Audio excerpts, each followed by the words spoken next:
Good morning, pals. Welcome back to 100 Miles, 100 Days on a $100 Treadmill. I'm Tanya. We've got 17 days to go till we get to Disneyland. That's 17 more miles to walk in this 100-day challenge. So what we do is we walk a mile. I edit that down to about 20 minutes so you have a good workout time, and we talk about Disneyland and Disney stuff in general, and we look at stuff I'm creating. So come along and let's take a walk.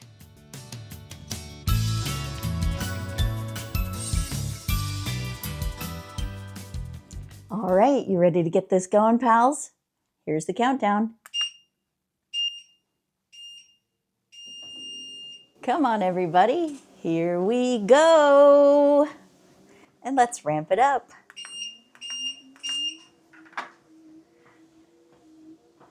Day 83. We got 17 days to go. And that's actually, it's like we've got 16 days to go because the 17th mile is going to be in Disneyland. So you know how I am with math. We're going to be in Disneyland in 17 days. Or, well, close to that, because you guys already know from previous videos that the 17th day is the day we're traveling. So my 100th mile is probably going to be in an airport somewhere, but that one doesn't count. Super glad that you guys came along with me on the live stream last night. If you've just found us, welcome. We walk for a mile on a treadmill. Sometimes we go outside. Sometimes Chris joins me. And I'll edit this down to about 20 minutes so it gives you a good workout time.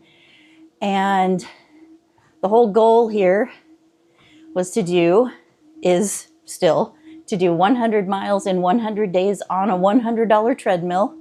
I bought this $100 treadmill on a Black Friday deal back in November and started this challenge. And at first it was just a challenge to just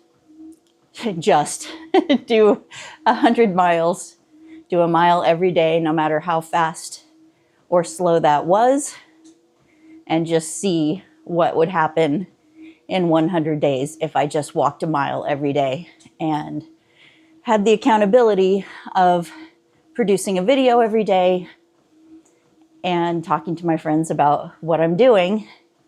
And then about a month into it, I decided that I needed to have a goal, like a reward at the end. And so the reward became that Chris and I are going to do the 100th mile in Disneyland. So that is the impetus for this entire series. And I don't know, it's going pretty well. I started out only being able to go a mile an hour, and it would take me about an hour to do my mile every day. And here we are on day 83, and I just start my warm up at 1.2 miles per hour. And I can talk to you with no problem now. So that's where that stands, and that's what we're doing. And I love to talk to you guys about Disneyland.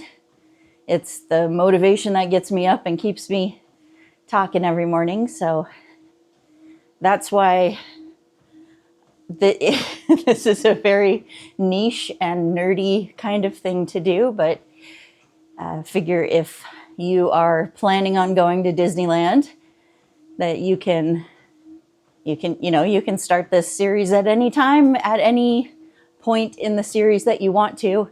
You'll learn how to use the Disneyland app to make reservations for things, to book lightning lanes, to check availability of shows and when parades are and all that good stuff. So yeah, that's just what we do. One of the things that was really cool about last night's live stream, we had more people join us than we ever have. That was really exciting.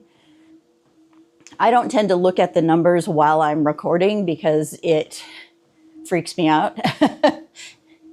If there's 2 people there, I don't want to know about it. If there's 200 people there, I don't want to know about it.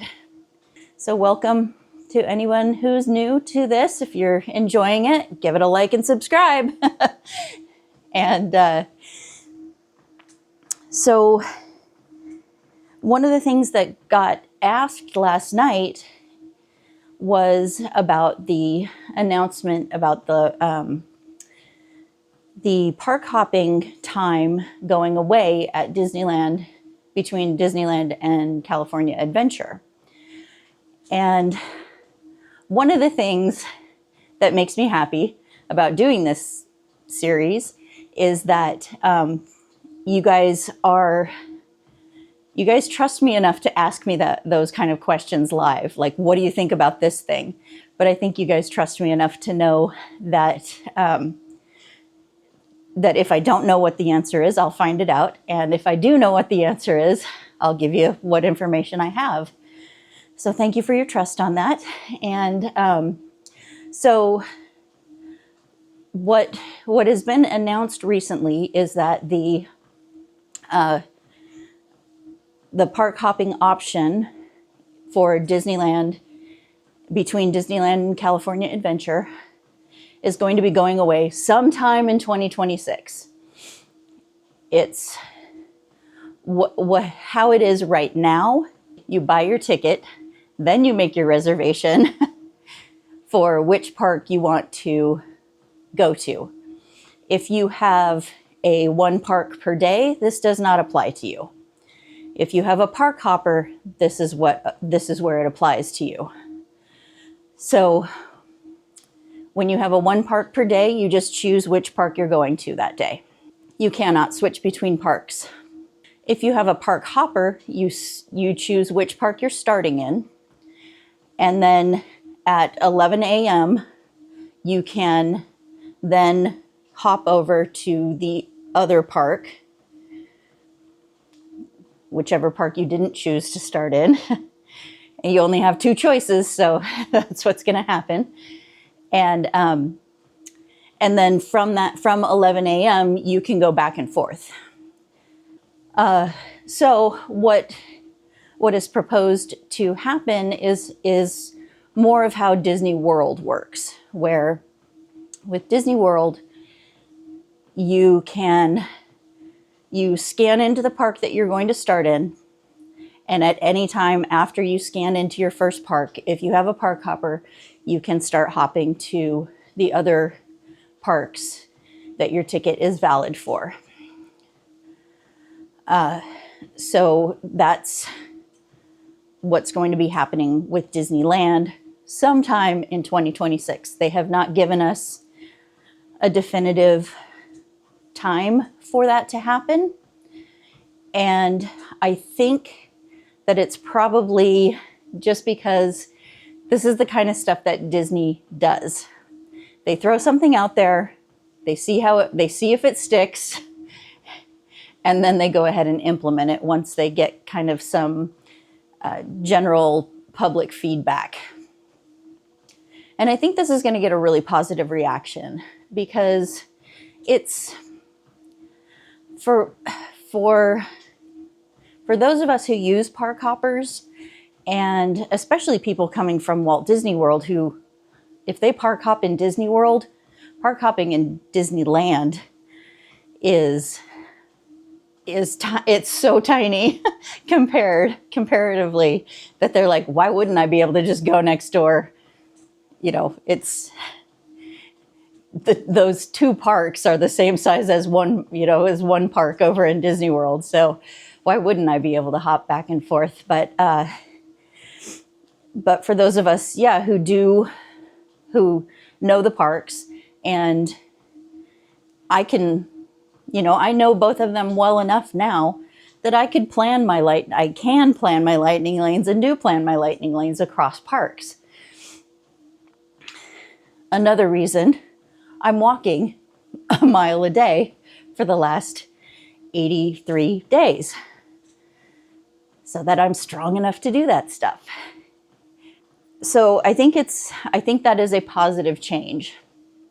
To have to wait until 11 o'clock to start hopping, if you're a ride crushing kind of person and that's all you want to do, you can get through all of your big rides in either park. Like, I would start at Disneyland every day if I could hop back and forth at any given time. I think what the park hopper does is it forces a lot of people into DCA on any particular morning. So DCA doesn't tend to be like the park you want to be in all day long when you're kind of a local-ish kind of person, someone who doesn't live there but knows Disney like a local. And so I'll do a DCA start on the days that I want to be inside of that park and get my lightning lanes already secured for Guardians of the Galaxy. The first thing that I walk through the entrance gate. Because as we have seen many times in our looks at lightning lanes, that ride gets sold out for lightning lane pretty early in the day, and it's because it is like the biggest e-ticket ride that you can have on your lightning lane multipass. The other thing I wanted to say about it though is that I expect that when Disney starts seeing that this has some positive feedback, that people want this, they will implement it very quickly. And then they'll do kind of a low and slow testing. And then they will either keep it or get rid of it. It depends. I think that it was brought in, like I said, to kind of force people over into DCA when there's only 2 parks to choose from. In Walt Disney World, there's 4 parks, possibly 5, to choose from. And there's a lot more to do. There's a lot more things that spread people out just naturally. When you only have 2 choices, and one of those choices is clearly a better choice, you're going to have a lot of people get they're going to funnel themselves into Disneyland quicker. And which was always the case between Disneyland and DCA. Everybody was always in Disneyland and nobody was in DCA. There will still be capacities for each park. So the thing that a starting in a specific park will get you is that you are guaranteed your spot in that park for the day. So to start in Disneyland is going to get you that guaranteed spot until you leave Disneyland. Once you hop, there are capacity levels in each park. So there is always a possibility of, once you leave a park, that you can't get back into it because capacity has been reached. I've never experienced that so far, but it is a possibility where there's just so much traffic in one park that they have to say, we're not letting any more people in until people go out. That could become an obstacle that we'll have to overcome as park goers as to how to navigate that. So let's go ahead and see what Disneyland's doing without us today. And let's open our Disneyland app.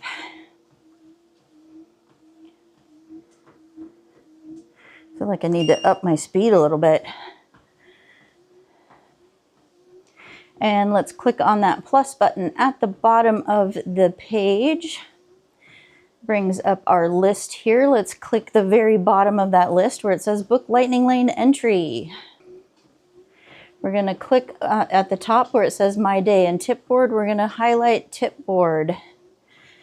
And so today is February 25th. Today is a Wednesday.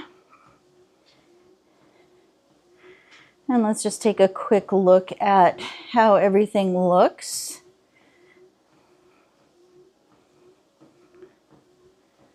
Got a pretty standard Wednesday today. Everything looks, you know, we've got a 45-minute at Haunted Mansion, a 45-minute at Indiana Jones, 10 minutes at Winnie the Pooh and the Mad Tea Party, 30 minutes at Matterhorn, 35 at Runaway Railway, and we're at noon, so this is looking like a pretty smooth day. Millennium Falcon is at 25 minutes. So let's see what relationship that has with Rise of the Resistance is at 50 minutes, which is a pretty good time.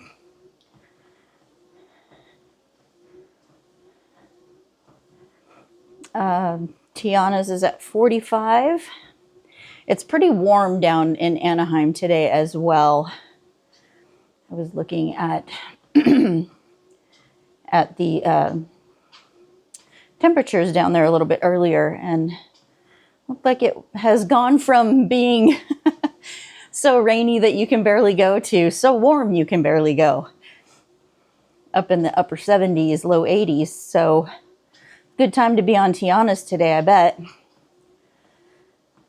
But yeah, so that looks like a pretty smooth day. So like a smooth day is a day that you can take your time with booking your lightning lanes. You don't have to be as adamant or as on top of things to make sure you're stacking your lightning lanes and really knowing what your plan is for the day and having to have your nose in your phone the whole time. So with all of that being said, let's go ahead and take a look at the next round of patches I've been working on. And here's Daisy. She's all cut out, felt cut out, and ready for stitching.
Alright, since I haven't shown you cutting out one yet, let's do that.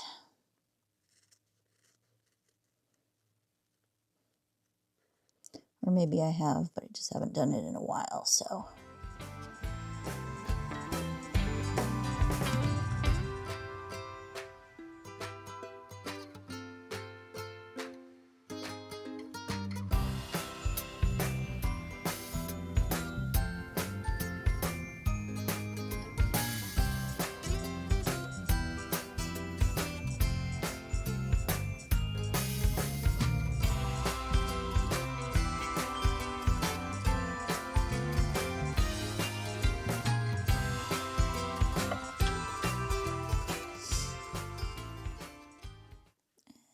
she is.